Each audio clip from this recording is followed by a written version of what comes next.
Contohnya, di Kecamatan Rawajitu Timur terjadi kelangkaan solar, padahal mereka memerlukan solar untuk menghidupkan mesin dan genset, karena kincir harus terus berputar dan air tambak perlu diganti. Jika tidak, maka udang-udang tersebut akan mati. Dengan adanya pembatasan pembelian solar subsidi, juga membuat petambak udang di Jawa Tengah akan mengancam keberlangsungan tambak udang yang menjadi produk andalan perikanan di Indonesia. Assalamualaikum warahmatullahi wabarakatuh. Salam sejahtera bagi kita semua. Om Swastiastu, Salam, Namo Buddhaya, Salam Kebajikan. Indonesia merupakan sebuah negara kepulauan terbesar dan hampir 75% dari seluruh wilayah Indonesia merupakan perairan, pesisir, dan lautan.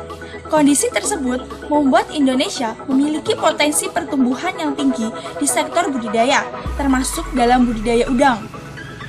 Udang merupakan komoditas primadona dalam bidang perikanan yang memiliki nilai jual tinggi dan dapat meningkatkan devisa negara melalui ekspor. Berdasarkan data United Nations Comstat, ekspor udang Indonesia pada tahun 2018 naik sebesar 2,18% dari 169,2 ribu ton menjadi 172,9 ribu ton. Tidak heran jika Menteri Kelautan dan Perikanan Edi Prabowo menargetkan ekspor komoditas udang pada tahun 2024 meningkat hingga 250%. Masa budidaya udang ada beberapa tahapan. Yang pertama, masa penyebaran bibit. Yang kedua, masa perawatan. Yang ketiga, masa panen. Kendala yang dialami yaitu saat masa perawatan masih menggunakan cara konvensional. Cara konvensional memiliki beberapa kekurangan. Di antaranya, yang pertama, waktu kerja mesin. Yang kedua, memerlukan BBM. Yang ketiga, harga alat relatif mahal. Yang keempat, menimbulkan pencemaran lingkungan. Yang kelima, membutuhkan tenaga kerja intensif. Dengan berbagai permasalahan tersebut sangat menghambat dalam budidaya udang sehingga dapat menurunkan produktivitas budidaya udang. Kondisi saat ini, teknologi untuk menangani masalah tambak udang masih menggunakan bahan bakar minyak atau BBM. Subsidi BBM yang kini sudah dicabut oleh pemerintah menjadikan pemilik tambak kesulitan untuk memenuhi kebutuhan tersebut. Dan biaya terbesar dalam tambak udang saat ini masih dipengaruhi oleh konsumsi BBM. Selain ketersediaannya, BBM dapat menyebabkan pencemaran khususnya di lingkungan pertambakan.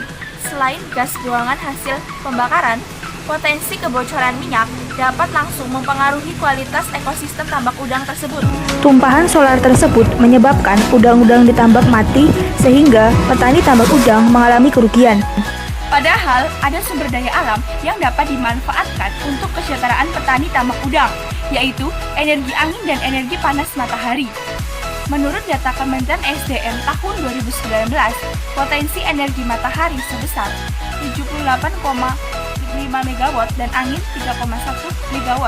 Hal tersebut dapat dimanfaatkan sebagai inovasi teknologi dalam budidaya tambak udang. Dengan mempertimbangkan masalah tersebut, kami dari Universitas Negeri Jakarta dengan bangga mempersembahkan HIGLA, Hybrid Oxygen Supply, teknologi budidaya tambak udang berbasis energi terbarukan sebagai inovasi teknologi tepat guna mengatasi pencemaran lingkungan akibat penggunaan bahan bakar minyak dengan anggota Hakam Ma'ruf, Ahmad Rizal Rifani, dan Lutfi Sungkar dengan bimbingan dari Bapak Surono SPD MPD. Metode penelitian yang digunakan dengan tahapan sebagai berikut. 1. Identifikasi masalah. 2. Rumusan masalah. 3. Pengumpulan data. 4. Analisis data dan pengolahan data. Serta tahapan kelima dan tahapan akhir ada kesimpulan dan saran. Setelah rancangan alat HIGLA, kami menggunakan kode untuk menamai komponen alat. Kode A digunakan sebagai venturi aerator. Kode B digunakan sebagai turbin angin FHWT. Kode C digunakan sebagai pakan otomatis. Kode D digunakan sebagai panel surya. Kode E digunakan sebagai box komponen elektronik. Kode F digunakan sebagai pompa celup atau biasa disebut dengan pompa submersible. Berikut adalah spesifikasi alat. 1. Panel surya atau solar cell.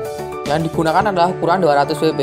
Ditempatkan di bagian pinggir tambak dengan permukaan miring menghadap ke depan atas. Hal ini dimaksudkan agar daya listrik yang dihasilkan lebih optimal. Prinsip kerjanya, apabila permukaan solar cell dikenai cahaya, maka dihasilkan pasangan elektron dan hole.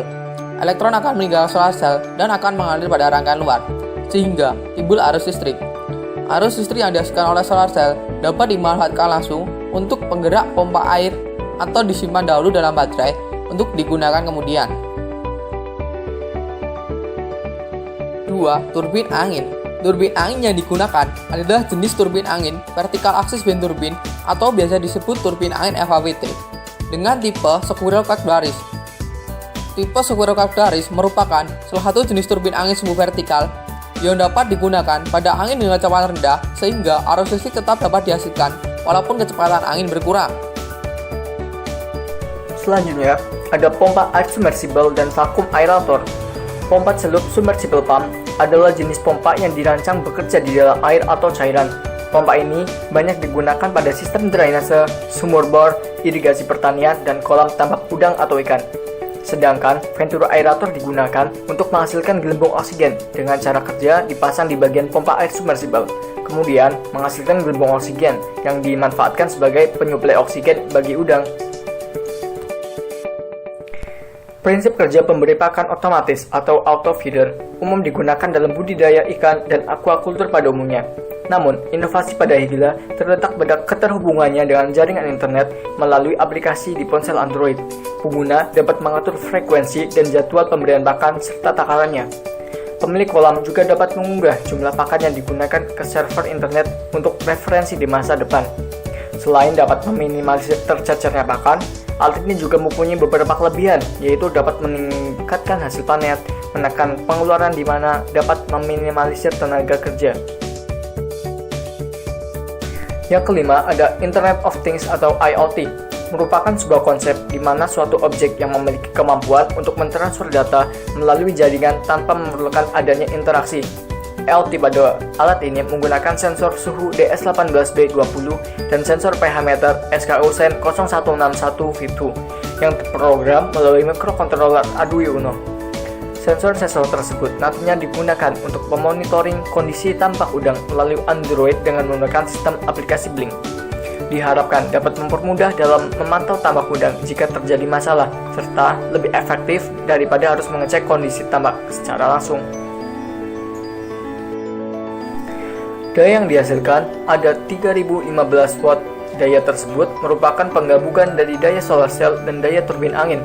Adapun daya yang dikeluarkan sebesar 2327,1 watt merupakan daya dari pompa air submersible dan dari lampu untuk penerangan tambak udang. Masih ada daya sisa yaitu 687,9 watt yang dapat dimanfaatkan atau disimpan dalam akumulator sebagai daya cadangan. Keunggulan Hygla. Yang pertama, berbasis IoT. Kedua, ramah lingkungan. Ketiga, renewable energy. Yang keempat, meningkatkan produktivitas. Yang kelima, harga lebih ekonomis. Yang keenam, tidak menggunakan bahan bakar minyak. Yang ketujuh, dilengkapi dengan otomatis pakan. Nah, dengan berbagai keunggulan tersebut, diharapkan dapat meningkatkan kesejahteraan petani tambak udang. Tahap implementasi. Yang pertama, perguruan tinggi dan lembaga penelitian melakukan penelitian dan pengembangan lebih lanjut. Kedua, pemerintah daerah mengatur regulasi permasalahan penyediaan energi listrik di daerah tersebut. Yang ketiga, lembaga swadaya masyarakat melakukan aksi pengendalian atau pemantauan terhadap terjadinya penyalahgunaan Hygla. Yang keempat, masyarakat merawat dan menjaga kondisi Hygla. Dengan berbagai perkembangan ilmu pengetahuan dan teknologi, diharapkan dapat meningkatkan peran generasi milenial dalam membangun Indonesia menuju ASEAN Economic Community 2025. Sekian dari kami, jika ada salah kata kami mohon maaf yang sebesar-besarnya. Jika kamu lelah dalam belajar, bersiaplah menahan perihnya kebodohan. Berkontribusi, berinovasi untuk kemajuan teknologi.